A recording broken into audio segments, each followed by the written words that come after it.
Je vais t'envoyer à réaliser que tout ce que le spirituel peut te donner a un prix. Le spirituel ne donne rien cadeau. Il n'y a pas de gratuité dans le monde spirituel. Ce que tu reçois dans le spirituel, sans donner quelque chose, te prendra quelque chose que tu n'avais jamais voulu donner. Ce que tu reçois du spirituel sans rien donner, te prendra de force quelque chose que tu n'as pas voulu donner. Parce que dans le spirituel, la gratuité n'existe pas. Tout se paye dans le spirituel. Tout a un prix dans le spirituel. Tout a une valeur. Le spirituel obéit à la compensation. Cela veut dire quoi? Si je veux le micro, c'est que je suis prêt à donner peut-être ma montre. Si je ne suis pas prêt à donner ma montre, qui est la valeur que le spirituel donne au micro, alors le spirituel ne me donne pas le micro. Mais si je prends le micro sans que le spirituel me demande ma montre, je vais constater que dans ma vie, je vais perdre une montre. Donc si tu reçois quelque chose qui en temps normal demande un sacrifice humain, tu vas constater que sans avoir donné un enfant, tu en perdras un. Le spirituel prend de force ce qui est le prix à payer pour avoir ce que tu as eu. C'est pourquoi vous savez que même en sorcellerie, des gens mangent les enfants des autres et puis à leur tour, ils ne veulent pas donner leurs enfants. À qui a d'entre les gens d'esprit? Maintenant, qu'est-ce qui se passe? La confrérie prend, mais de force. Parce que c'est une compensation. Si tu as mangé, on doit manger. Le spirituel ne donne rien cadeau. Et puisque Dieu voulait nous sauver d'une loi spirituelle, même lui, il a payé le prix. Même Dieu a payé. Mais là, si Dieu paye, pourquoi toi, tu t'attends à la gratuité? Tout a un prix. C'est la raison pour laquelle la première dispensation spirituelle qui a été établie sur la terre n'était pas le prophétique, mais c'était la sacrificature. Adam et Ève étaient les hommes que Dieu a créés, mais quand il y a eu cassure entre les hommes et Dieu, c'est-à-dire entre les hommes et le spirituel, pour rétablir la connexion, les hommes ont commencé à sacrifier. Voilà pourquoi Caïn et Abel ont sacrifié sur un autel. Parce qu'à partir de ce jour-là, les hommes ne recevaient plus gratuitement du spirituel. Donc puisque le spirituel ne donnait plus gratuitement, alors qu'est-ce qui va se passer? Il va se passer que la terre va commencer à produire des épines et des ronces. Les hommes maintenant, pour être capables de demeurer dans une dimension bien précise, vont établir, c'est pas Dieu qui a établi, hein, eux-mêmes vont établir une norme d'adoration. Et ils vont commencer à sacrifier sur des autels. Ça veut dire que le premier ministère qui a existé était la sacrificature. Or, qui parle de sacrificature parle de sacrifice. Et bizarrement, vous allez voir, Dieu était fâché contre les hommes. Mais bizarrement, quand il a senti une odeur agréable qui venait d'Abel, Dieu a approuvé Abel. Ça veut dire que depuis la désobéissance, Dieu approuve ceux qui sacrifient. Dieu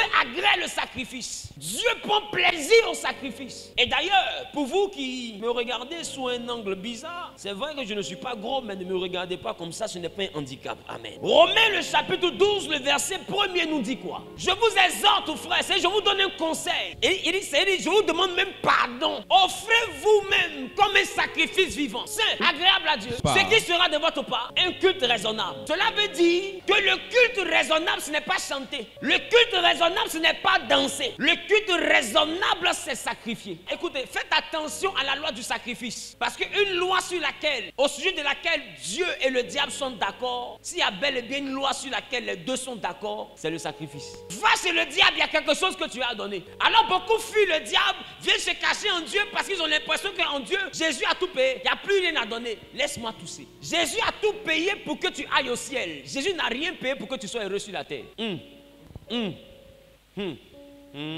Jésus lui-même donne une parabole où un homme qui était le pauvre Lazare, qui était prédestiné au salut, mais il était pauvre, malade, avec des ulcères, ami des chiens qui léchaient ses plaies. Et quand il est mort, les anges sont venus. Qui a remarqué? La Bible, ils ont pris Lazare et l'ont envoyé où? Dans le sein d'Abraham. Là où sont ceux qui ont été rachetés par Christ. Mais ma question, où étaient les anges quand Lazare était malade? Où étaient les anges quand Lazare mendiait? N'étaient-ce pas les mêmes anges qui avaient nourri Jésus dans le désert? Pourquoi ne sont-ils pas venus nourrir Lazare? Entre Lazare et Jésus, il y a eu une différence. Lazare était assis, mais Jésus, lui, jeûnait. Donc Jésus payait le prix pour quelque chose. Puisque Jésus payait le prix pour quelque chose, les anges sont sortis de nulle part pour le nourrir après 40 jours. Mais Lazare était assis à ne rien faire. Comme il n'a payé aucun prix, les anges n'ont pas bougé non plus. Même le spirituel, les anges viennent dans la vie de celui qui paye le prix. Tu ne peux pas avoir une intervention divine si tu ne payes pas de prix. Le spirituel, même le Dieu que tu pries, marche avec un prix. Il y a quelque chose que Dieu va te réclamer avant de te donner quelque chose. Alors, la Bible nous dit, selon Paul, dans son épître aux Romains, il dit, je vous exhorte par les compassions de Christ, offrez votre corps en sacrifice. C'est-à-dire que c'était sacrifice, le culte. Et ce qui me choque, allons-y dans le livre de Genèse. Genèse, le chapitre 22. à partir du verset 5. Abraham dit à ses serviteurs, restez ici avec moi. Moi et le jeune homme, nous irons jusque là pour adorer et nous reviendrons auprès de vous. Voyez ce que Abraham dit. Dieu dit à Abraham, à partir du verset 1er, donne-moi ton fils, ton unique, celui que tu aimes. Vous voyez que même la foi, pour que Abraham soit le père de la foi, Dieu lui a demandé un sacrifice. Dieu lui a demandé un prix à payer. S'il n'y a pas de prix, il n'y a pas de réponse. Le problème, c'est que vous demandez au spirituel, vous demandez au Dieu qui est esprit sans payer de prix. Vous voulez recevoir, mais dans la facilité. Le spirituel ne marche pas avec la facilité. Le spirituel fonctionne qu'avec le sacrifice. Abraham est vieux, qui a raté sa vie. Dieu veut lui donner une nouvelle chance. Et Dieu lui donne un enfant qu'il est censé sacrifier. Et Dieu lui dit, donne-moi ton fils, ton unique. Abraham prend l'enfant. Et Abraham dit à ses serviteurs, restez ici avec l'âne. Moi et l'enfant, nous allons jusque là-bas pour adorer. Maintenant, Abraham prit le bois pour l'Holocauste. Regardez les éléments de l'adoration. 1. Le bois. Le chargea sur son fils Isaac. Oui. Et porta dans sa main le feu et le couteau. 2. Le feu. 3. Le couteau. Le couteau. Ils marchaient tous deux ensemble. Donc, voici les 3 éléments de l'adoration. Le bois, le feu et le couteau. Tu as entendu le piano? Tu as entendu batterie? Ça veut dire que le fait de prendre le couteau pour immoler un animal. Alors, Isaac voit que les éléments ne sont pas complets. Qu'est-ce que Isaac dit après?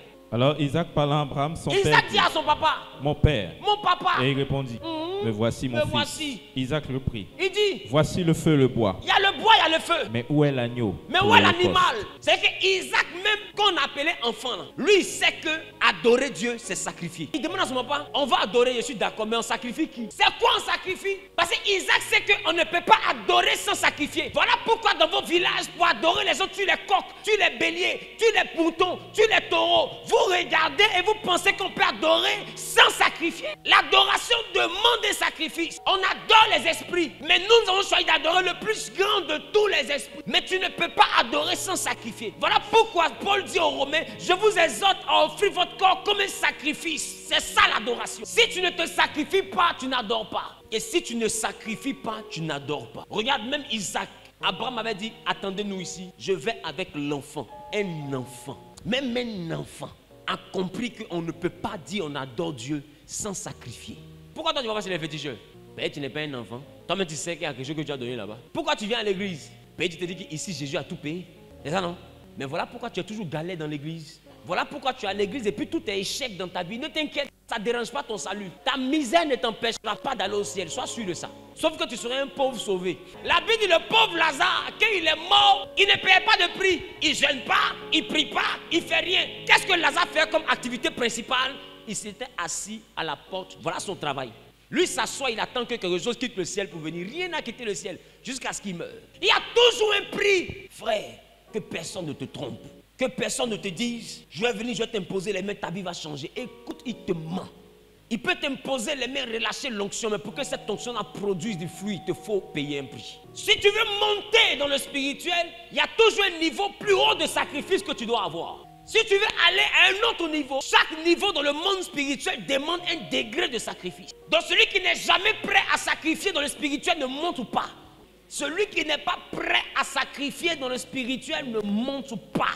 Isaac dit, papa, il y a le feu, il y a le bois, il y a le couteau, mais où est l'animal? Et son papa lui dit, mon fils, à la montagne, l'Éternel se pourvoira lui-même pour le sacrifice. Est-ce que Isaac c'est un bébé? On a dit c'est un enfant, mais est-ce que c'est un bébé? Est-ce que tu écoutes la parole de son papa? Son papa dit, tu n'as pas vu mouton, hein, mais Dieu lui-même va s'occuper de ça. Automatiquement, l'enfant est speed, il est smart. Isaac venait de comprendre que c'est lui le sacrifice. Parce que d'habitude, c'est sur l'animal qu'on sacrifie qu'on met le bois. Et aujourd'hui, il voit que le bois est sur lui, sa tête. Alors il demande à son papa, de toute façon le bois est sur ma tête là. Où est l'animal? Il dit, Dieu même va gérer. Donc Isaac venait de comprendre que c'était lui-même. Mais comme cet enfant-là sait les règles du monde spirituel, Isaac, malgré sa jeunesse, malgré son agilité, malgré sa rapidité, n'a pas osé fuir. Parce que cet enfant déjà à bas âge était initié au monde spirituel. Il savait que sur la terre, celui qui ne donne rien n'a rien. Et l'enfant part. Son papa prend une corde. L'enfant même donne la main. Est-ce que tu comprends le degré de maturité de cet enfant-là face à ton immaturité? L'enfant là, un enfant, on parle d'un enfant. L'enfant là lui-même, il soulève sa main, son papa attache. Il soulève ses pieds, son papa. Oh, c'est lui on doit tuer. Il a déjà vu comment on sacrifie mouton. Il sait ce qu'on fait. Mais il donne sa main. Si c'était toi.